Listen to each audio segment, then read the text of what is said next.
Biz кезектеги чоң саясий өнөктүктүн алдындагы алгачкы кайрылуубуз.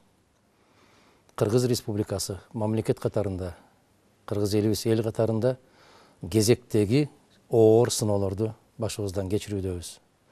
5 октябрдан баштап Кыргызстан кандайдыр бир башка дүнүйөгө түшүп калган сыяктуу. Болгон окуялардын баарына ар ким өзүнчө баа берет. Так, ачык, туура бааны буйрса тарых берет. Ар бир мезгилдин өзүнүн окуяларына жараша акылмандардын гана акылы жетпесе, калган көпчүлүгүбүз укканыбызга жараша, көргөнүбүзгө жараша, акылыбыздын жеткенине жараша баа берип келебиз. Бирок улуу тарых ар дайым өзүнүн ордуна коюу керек. Андай десек, соңку мезгилдерде 2005-тен баштап 2020-га чейин 3 жолу төңкөрүш болуп, 3 жолу бийлик алмашуу, ушулардын бирөөнө дагы ушул күнгө чейин же укуктук, же саясий баа берилбегендиги сөзсүз түрдө өкүнүчтүү. 5 октябрда эмне болду? Төңкөрүш болдубу?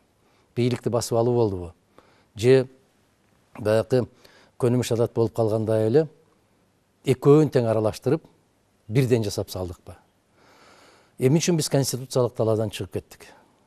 Эмне үчүн бизге өнөктөштөр оң көзүн салбай, биз менен мамиле курбай, тең ата сүйлөшпөй, теңсинбей тургандай төр көрсөтүп атат? Ага ким күнөөлүү? Биз өзүбүз күнөөлүүбүзбү, же өнөктөштөрдүн бизге жасаган кандайдыр бир субъективдүү факторлордон улам мамилесиби? Мен ушуларга жооп бергенде өзүм туура көрөм. Биринчиден, биз конституциялык талаадан чыгып кеттик. Экинчиден, биз өнөктөштөрдүн кандайдыр бир укуктук талаага кирүү жөнүндөгү сунуштарын четке кактык. Баарын өзүм билемдик менен жасап калдык. Конституцияны кээ бир беренелерин, конституциялык мыйзамдардын беренелерин токтотуп коюп, түшүнүү менен, же болбосо мен ушуну каалайм, ушул мага жагат, ушул жол менен барабыз деген өтө жапайы жолго түшүп алдык. Натыйжасында биз өнөктөштөрдүн бизге болгон сый урматын, кадыр баркын жоготтук. Эми кандай болушубуз керек? Конституцияны четке түртүп коюп, 2010 жылы дагы ушундай окуялар болгон. Бардык мыйзамдардын жүрүшүн токтотуп, биз өзүбүз гана билебиз дегендин кесепетинен 2020 жылдагы алишемдикке жетип келдик. Эсиңиздерде болсо 2010 жылкы декреттерден улам, шашылыш түрдө кабыл алынган конституциядан улам мен өз баамды бердим эле. Бул конституция Кыргызстанды туңгуюкка алып барат деп. Аны тарых далилдеди. Көрсөттү. Натыйжада 16 жылы шашылыш түрдө экинчи жолу кайра кабыл алды. Кыргыз мамлекетин жокко алып баруучу конституция деген бааны бердим эле. Натыйжада мамлекеттигибиздин жоктугун мына кечеки 5 октябрдагы болгон окуялар, андан берки уланып келаткан башаламандыктар далилдеп келатат. Бир да мыйзам иштебейт, мыйзам эмес, конституция да иштебейт.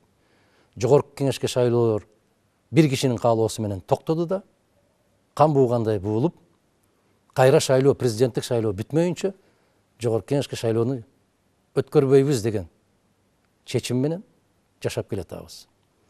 Эгер биз ушундай түшүнүктөр менен жашасак, бизди өнөктөштөр түшүнөбү? Жок. Сыйлайбы? Жок. Биз менен эсептешеби? Жок. Дагы бир жолу жок. Ар кандай өлкө болбосун, кичүү болобу, чоң болобу, мыйзамдын талаасында гана иш алып барган өлкөлөрдүн сый урматына ээ болот. Биз эл менен жүрүп, сүйлөшүп, алардын суроолоруна жооп бергибиз келген.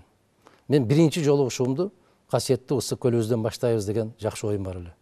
Бирок тилекке каршы мына ушунчалык жапайычылыктын чегине келдик. Биздин жигиттер Мадумаровдун штабын түзүп аткандар жалынып жалбарып менден суранышты. Бизде жаш азаматтар пайда болду дейт. Эгерде кимде ким бир жигиттен башка талапкерлерге чуркаганын көрсөк, барып үйүңөрдү өрттөйбүз деген коркутуулар менен жүрөт дейт. Азамат. Баракелди айланайын. Биз ушуну күттүк беле? Биз ушуну элдик бийлик деп эсептейбизби? Биз ушуну маданияттуу өлкө деп атай алабызбы?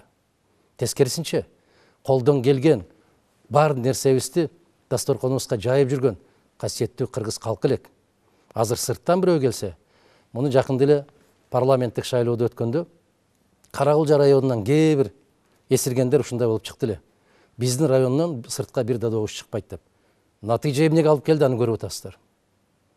Эми бүтүндөй бир өрөөндү биздин Кыргызстандын көз жашындай болгон берметтүү ысык көлүбүздү мына дал ушундай ураандарды, чакырыктарды таштап койгондук.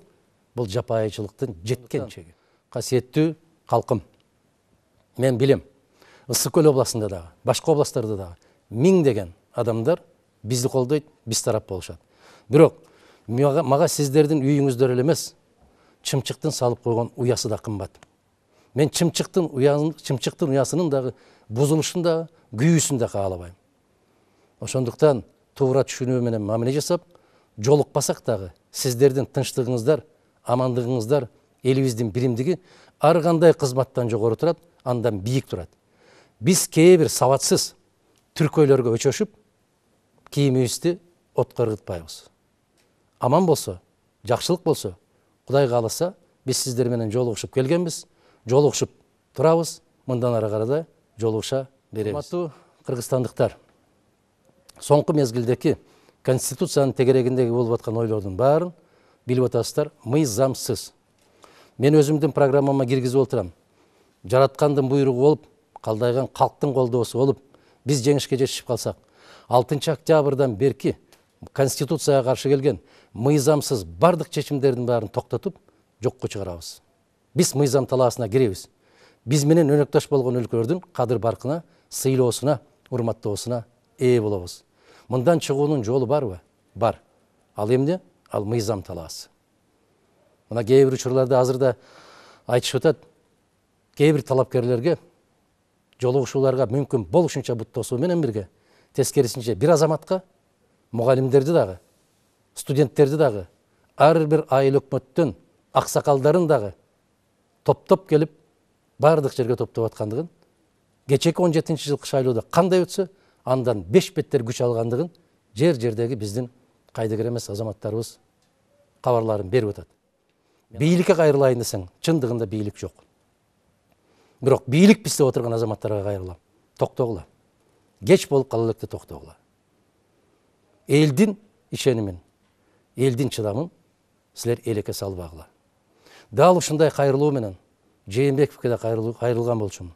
Бишкек шаарынын 2 октябрь жеңиш аянтында кайрылганмын. Токтоткула, жакшылык калып барбайт деп. Натыйжада 5 октябрь болуп кетти. Эгерде бир жеке инсандын өзүнүн керт башына жапа чеккен болсо, анда маселе жок эле. Тилекке каршы бүтүндөй Кыргызстандын эли, кыргыз мамлекети, биздин өлкөбүз жабыр тартып, оорукчан инсан катарында кайра тымоолоп ордубуздан тура албай калган өлкө болдук. Башка өлкөлөрдүн берген бааларын угуп атабыз. Бизге жасаган мамилелерин көрүп атабыз. Ошондуктан чыгуунун бирден бир гана жолу бар. Бир гана касиеттүү Кыргызстандын калкы чыгарат. 6 баштуу акылман келсе да чыгара албайт. Ойгонуңуздар, кайдыгер болбоңуздар, туруңуздар. Өлкөбүз бирөө, келечегибиз бир. Биз келечекте кандай өлкөдө жашайбыз? Кандай өлкө болобуз, кандай эл болобуз? Ал ар бирибиздин өзүбүздөн көз каранды. Ошондуктан мен айтып келем, өз бактысы үчүн күрөшкөн эл гана бактылуу болот деп. Өз бактыбыз өзүбүздүн колубузда. Алардын берип аткан 1000 сомунда же 2000 сомунда эмес, бир кесе чайында эмес, Кудай буйрса, көптү көргөн, көптөгөн тарых барактарында жок болбогон касиетин кармап келген, намысын бекем сактап келген эл катарында эртеңки болуучу шайлоолордо туура чечим кабыл алабыз деген үмүттөмүн. Жараткан жар болсун, өлкөбүзгө биримдик болсун, элибиз аман, жерибиз бүтүн, асманыбыз ачык, келечегибиз кең болуп, өзгөлөргө тең болуп жашаган күндөрдү насип этсин. Жакшылыктарда көрүшкөндү жараткан маңдайыбызга буйруган болсун. Саламатта болуңуздар.